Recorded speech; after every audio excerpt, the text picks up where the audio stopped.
অবশেষে বিশ্বজোড়া সমালোচনার মুখে পড়ে তড়িঘড়ি পাল্টি বাংলাদেশের তত্ত্বাবধায়ক সরকারের।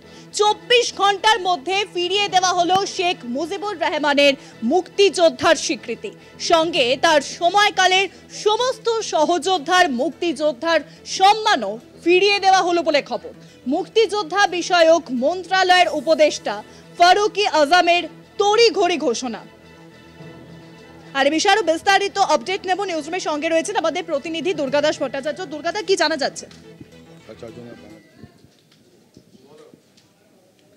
দেখো, একটা বিষয় খুব পরিষ্কার যে বাংলাদেশের ইতিহাস থেকে বঙ্গবন্ধু শেখ মুজিবুর রহমানের স্মৃতি ও কর্মকাণ্ডকে মুছে ফেলার লক্ষ্যে আরও এক ধাপ এগোতে চেয়েছিল বাংলাদেশের বর্তমান তত্ত্বাবধায়ক সরকার বা ইউনিট সরকার। কিন্তু বিশ্বজোড়া সমালোচনার মুখে পড়ে অবশেষে পাল্টি খেতে বা তড়িঘড়ি সিদ্ধান্ত নিতে বাধ্য হয় এবং তাদের পুরাতন অবস্থান থেকে কিছুটা সরে আসতে বাধ্য হয়। তারা চেয়েছিল যে যেটা ঘোষণা করেছিল যে এই যে বঙ্গবন্ধু শেখ মুজিবুর রহমান, তাকে বঙ্গবন্ধু বলা হয়, তাকে জাতির জনক বলা হয় এবং ৭১-এর মুক্তিযুদ্ধের অধিনায়কও বলা হয়। কিন্তু তারা মুক্তিযোদ্ধা হিসাবে বঙ্গবন্ধুকে স্বীকৃতি দিতে রাজি ছিলেন না। পাশাপাশি বঙ্গবন্ধুর সেই সময়কালের যে আরও 400 জন প্রায় মুক্তিযোদ্ধা সম্মানিত ছিলেন, তাদেরকেও কিন্তু তারা মুক্তিযোদ্ধার স্ট্যাটাস দিতে তারা অনীহা প্রকাশ করেছিলেন।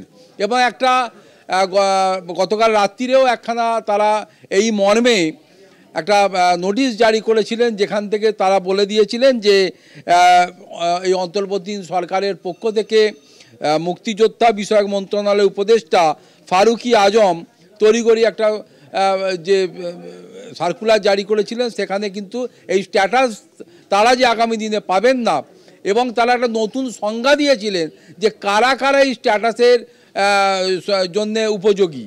তারা বলেছিলেন যে যারা প্রত্যক্ষভাবে এই যুদ্ধের সঙ্গে যুক্ত ছিল এবং পাকিস্তানের তৎকালীন যে সরকারের বিরুদ্ধে বা সেনাবাহিনীর বিরুদ্ধে যারা লড়াই করেছিল, এমনকি এই লড়াই করার জন্য যারা বর্ডার ক্রস করে ভারতের কাছে যারা এই ট্রেনিং নিয়েছিল এবং পরবর্তী কালে তারা ফিরে এসে অস্ত্র ধরে তারা যুদ্ধে নেমেছিল, এমনকি এই যুদ্ধের সঙ্গে যে সমস্ত এই ডাক্তার, নার্স থেকে আরম্ভ করে যারা স্বেচ্ছাসেবক যারা যুক্ত ছিল, তাদেরকে তারা মানে এই মুক্তিযুদ্ধের স্ট্যাটাস দিতে, যোদ্ধার স্ট্যাটাস দিতে তারা রাজি ছিল।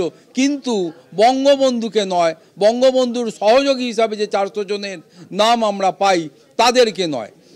এর পরেই বিশ্ব জুড়ে যে সমালোচনার ঝড় ওঠে এবং সর্বোপরি ভারতও যে এটাকে খুব ভালো চোখে দেখেনি, তার কারণ ৭১-এর মুক্তিযুদ্ধে নতুন দেশ হিসাবে আত্মপ্রকাশ করার ক্ষেত্রে শুধুমাত্র যে বঙ্গবন্ধু শেখ মুজিবুর রহমানেরই স্বপ্ন ছিল, তার দুঃসাহসিকতা ছিল, তার নেতৃত্ব ছিল, এমনটা নয়।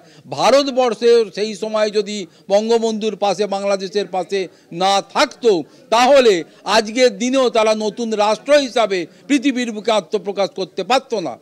এই বিষয়টা যখন এই তত্ত্বাবধায়ক সরকার বুঝতে পারে, তারপরেই তারা প্রায় 360 ডিগ্রি ঘুরে যায় এবং ঘুরে গিয়ে তারা আবার একটা তড়িঘড়ি ঘোষণা বা নির্দেশিকা জারি করে সেই পুরাতন অবস্থানে তাদেরকে ফিরিয়ে দেওয়া হয়। প্রসঙ্গক্রমে বলা যেতে পারে যে এই যেদিন থেকে শেখ হাসিনার মানে সেই দেশ থেকে ভারতবর্ষে চলে এলো এবং তত্ত্বাবধায়ক সরকার ইউনিসের নেতৃত্বে তৈরি হলো, সেদিন থেকে এই বঙ্গবন্ধুর স্মৃতি কিভাবে বাংলাদেশের মানুষের ইতিহাস থেকে মুছে দেওয়া যায়, কিভাবে বঙ্গবন্ধু শেখ মুজিবুর রহমান থেকে শুরু করে তৎকালীন যে সমস্ত এই ফ্রিডম ফাইটার তাদের দেশে ছিল, তাদেরকে কি করে এই ইতিহাস থেকে মানুষের মন থেকে মুছে দেওয়া যায়, তার প্রক্রিয়া কিন্তু চালু হয়েছিল।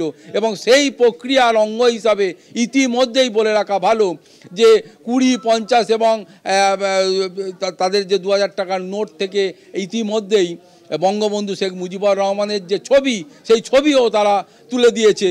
ফলে আগামী দিনে তারা আর ক্রমে ক্রমে এই ৭১-এর এই যে যুদ্ধ, ৭১-এর যে স্বাধীনতার যুদ্ধের সঙ্গে যে বঙ্গবন্ধু তাদের জাতির জনক হিসাবে তাদেরকে দেখা হয়, যার স্বপ্নকে সাকার করতে প্রচুর মানুষ মৃত্যুবরণ করেছিল, সেই ইতিহাস মুছে দেওয়ার প্রয়াসে যারা প্রয়াসী হয়েছে তাদের মনে রাখা ভালো যে পৃথিবীর মানুষজন এটা ভালো চোখে নেবে না এবং তাদেরকে এর খেসারত দিতে হবে।